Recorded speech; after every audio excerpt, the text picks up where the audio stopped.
Sometimes love isn't enough. As an adoptive mom, people would often say this to me, as if to imply I couldn't love my son enough to change behaviors or heal his trauma, so I should probably just give up. At least that's how I took those four powerful words, which had buried themselves deeply in my mind, leading me to doubt my ability to parent my child. Sometimes love isn't enough. That is the truth. Oftentimes, you need love and powerful, personalized tools to raise a child who's experienced trauma and disrupted attachment, or a child who you're struggling to connect with. I am on a mission to help parents raising kids with a tricky past to show up with unconditional love and practical tools to lovingly manage even the most challenging of times. Be sure to subscribe to our podcast and follow us on Instagram and Facebook. Plus, if you like what you hear, I'd love for you to leave a review. Now let's get to the good stuff.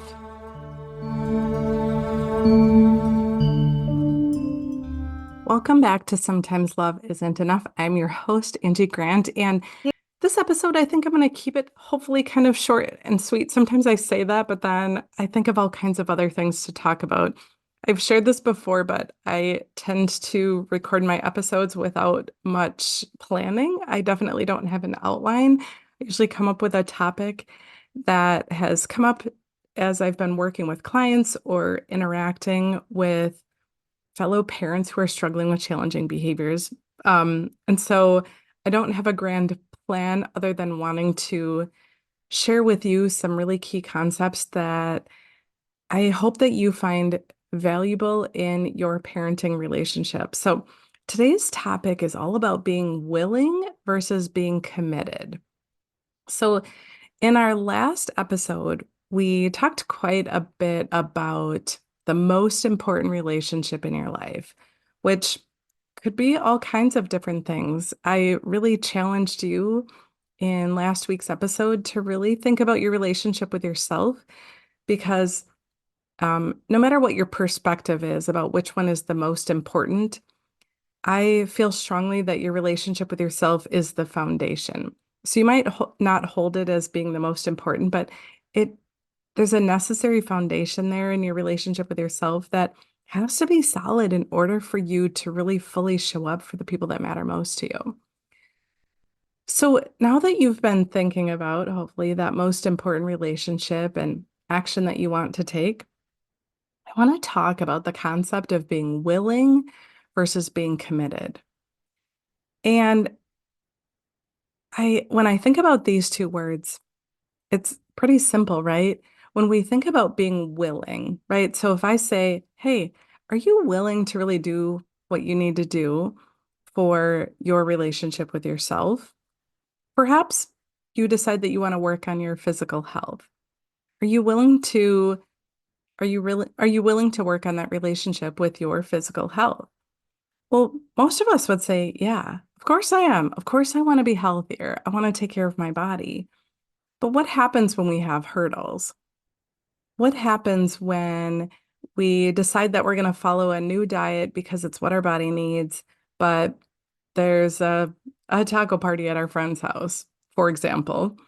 Or what happens when you decide that you want to exercise every day, but you come down with the flu and it knocks you out?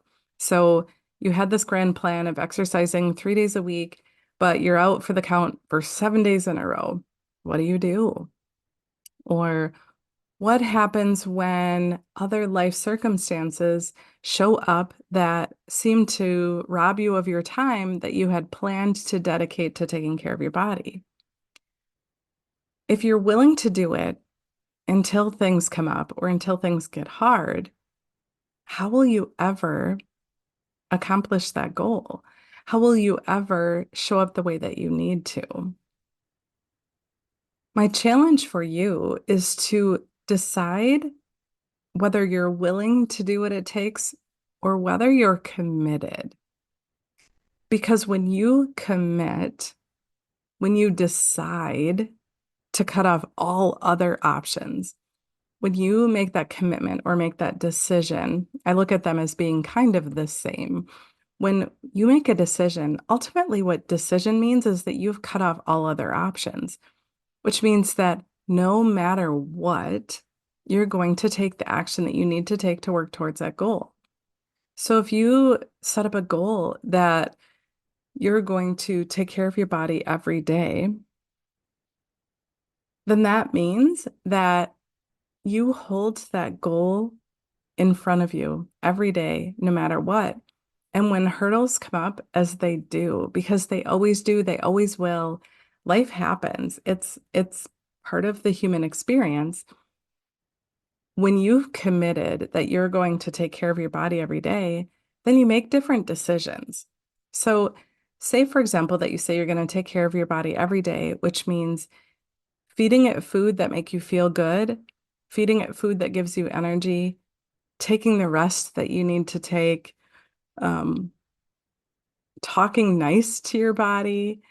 When you make that decision that other things aren't an option, well, then when you go to that taco party today or you get the flu, make decisions that are in align with the goal that you've set forth.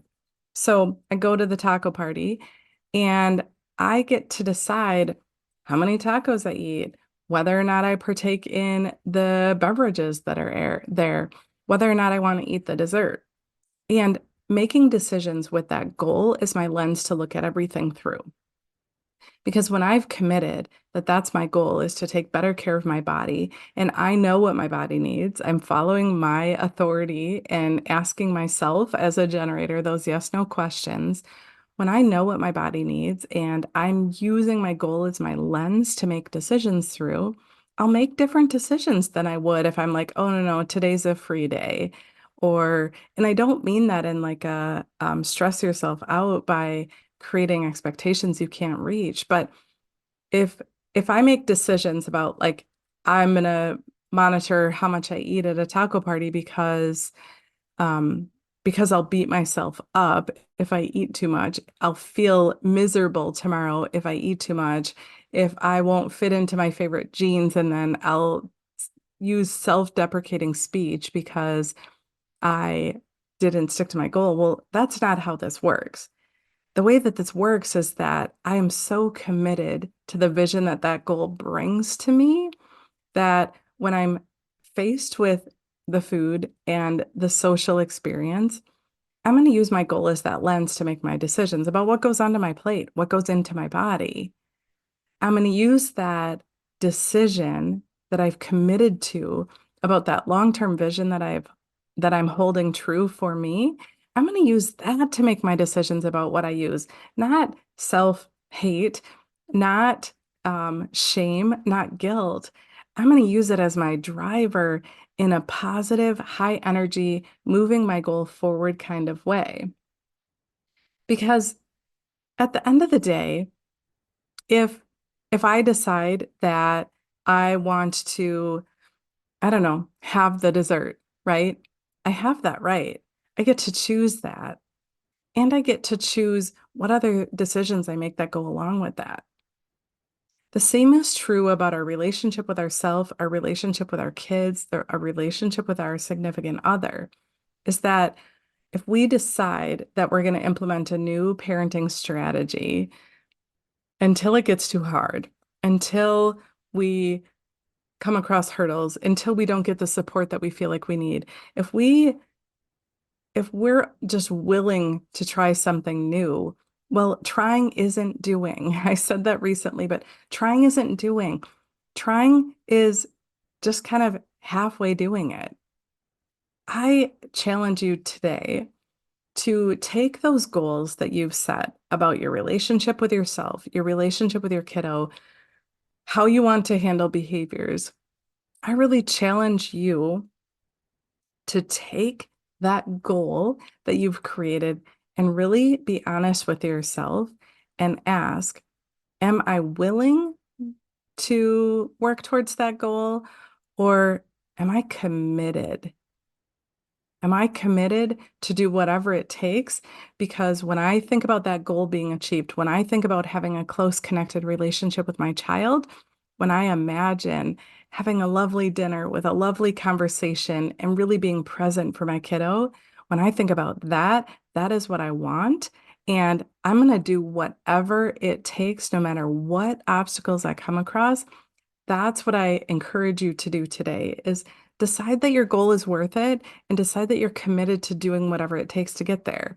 Because that like willingness and trying is it's nothing. It's not even a thing because being willing until it gets too hard or trying, it won't get you the results that you want.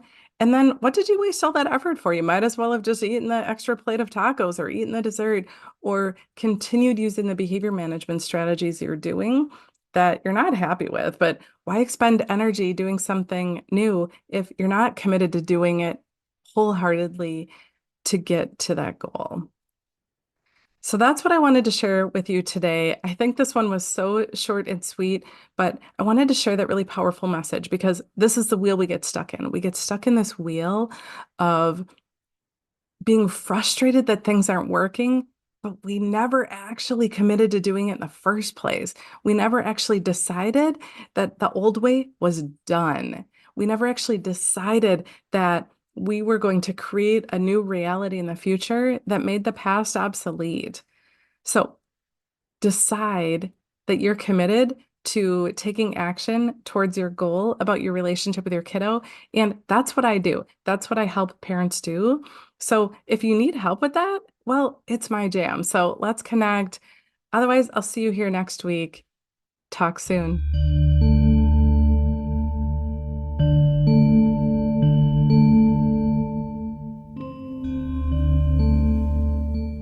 I hope that you found this episode so incredibly powerful. Thank you for joining us for Sometimes Love Isn't Enough. If you resonated with what you heard here, please subscribe to this podcast and give us a review. You can also follow us on all the socials. Check the show notes for all the details about how to start tackling behaviors and creating a powerful, loving relationship with your child, a child who needs your love the most. And if your gut's telling you that it's time for a change now, book a free consult. I'd love to help you love unconditionally and show you that you have that power within you.